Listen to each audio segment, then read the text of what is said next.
तो मुझे ये जो यही चीज आपके चैनल के माध्यम से समझाना चाह रहे हैं कि आप लोगों को 10,000 रुपए मिल रहा है, वही 10,000 हमको मिल रहा है, और ये 10,000 में हमारा आपकी समस्या दूर करने के लिए 10,000 का पूरा नहीं पड़ पा रहा है।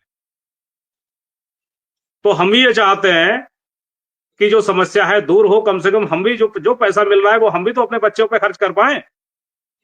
बिल्कुल। तो जितना ज्यादा जल्दी आप है उससे ज्यादा जल्दी हमको भी है। संगठन का नेता होने का मतलब ये थोड़ी है कि आपके अकाउंट में 15,000 आता है, 25,000 आता है। जो सबके अकाउंट में आता है वही आपके अकाउंट में आता है, जो मिश्रा सबके जी, लिए सुविधा है वही आज आपके लिए 10,000 हम अपने बच्चों पे खर्च नहीं कर पा रहे हैं।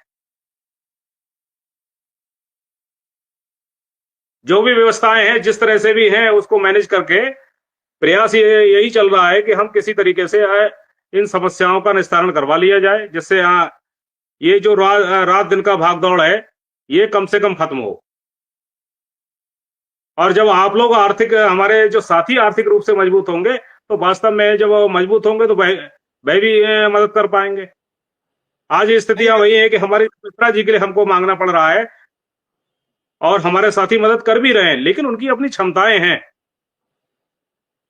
हर जिले से मदद की जा रही है जितना संभव है। हमारे जो शिक्षा मित्र साथी हैं वो अपनी मदद कर रहे हैं, लेकिन उनकी एक लिमिट है, लिमिट के उनको अपना परिवार भी चलाना है, और उसको देखते हुए। लेकिन एक जो संख्या है, संख्या के हिसाब से अगर हमारा जो शिक्षा मित्र साथी है अगर 1 रुपए की भी मदद करता है तो 1,45,000 रुपए होते हैं मिश्रा जी।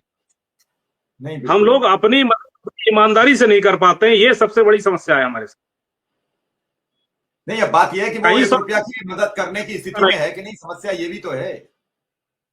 मिश्रा जी देखिए, अगर हम प्रत्येक शिक्षा मित्र की बात किया जाए तो ऐसा नहीं है, कोई शिक्षा मित्र ऐसा नहीं है जो 4, 5 या 10 रुपए की मदद करने की स्थिति में ना हो।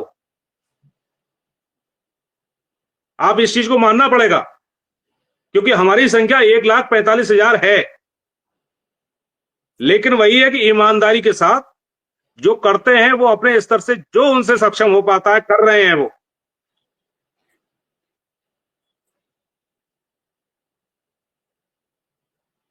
तो कम से कम उसके लिए तो ईमानदारी से लग जाइए जिसने अपना जीवन दे दिया हो।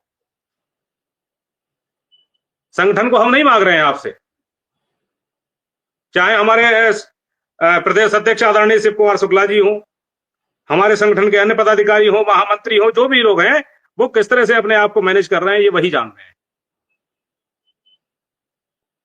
तो हम उनके लिए नहीं मांग रहे हैं, लेकिन हाँ, जिसका जीवन आज दांव पे लगा हुआ है, जो आप ही के लिए लड़ा, चाहे समायोजन से लेके उसके बाद चाहे सुप्रीम कोर्ट की लड़ाई रही हो, 2017 से लेके आज तक आपको आगे जो कर सकते हैं 10-10, 15-15 दिन रह के, यदि शिक्षा मित्रों की बात शासन प्रशासन के बीच, अधिकारियों के बीच में रखी गई है, जनप्रतिनिधियों के बीच में रखी गई है, हमारे विधायक, सांसद, एमएलसी गण सभी लोगों के बीच में जा जाके बात किया गया है। जहां दिल्ली जाने की आवश्यकता पड़ी वहां तुरंत मिश्रा जी बैग उठाए चल दिए। जब सुप्रीम कोर्ट का चल रहा था वो एक अलग विषय है कि हमको वहां सफलता नहीं मिली, लेकिन इसी सुप्रीम कोर्ट में पैरवी के कारण ही कम से कम 3 वर्ष तक हमारे साथियों ने एक सहायक अध्यापक के बतौर नौकरी की है। तो कम से कम उसका इतना जो उसने त्याग किया है ये आपको दिमाग में रखना पड़ेगा, तभी जो पदाधिकारी हैं अपनी ईमानदारी के साथ लग पाएंगे। यदि आप उनको छोड़ देंगे तो हमें नहीं लग रहा है कि ये आपका दायित्व नहीं है। और शिक्षक के एक जो जिम्मेदारी आपको दी गई है उस जिम्मेदारी को निर्वहन करते हुए यदि अपने साथियों को आप इस तरह से अगर छोड़ेंगे, उनकी मदद नहीं करेंगे, तो फिर भविष्य में कोई भी व्यक्ति सही में अपना घर देखेगा, आपके लिए क्यों लगेगा। बात आप ठीक कह रहे हैं कि गलत लगे। और ये जो शब्द हैं हमारे, ऐसा नहीं है कि सभी, हमारे लिए सभी शिक्षा मित्र साथी, चाहे वो कोई संगठन हो, कुछ भी हो, हमारे सभी बराबर हैं, और ये सभी का नैतिक कर्तव्य है, किसी एक का नहीं है। संगठन सिर्फ इसलिए बनाया जाता है जो जड़ रही है वो शुरू से लेके आज तक उत्तर प्रदेश प्राथमिक शिक्षा मित्र संघ था। बाकी जितने संगठन बने उसकी शाखा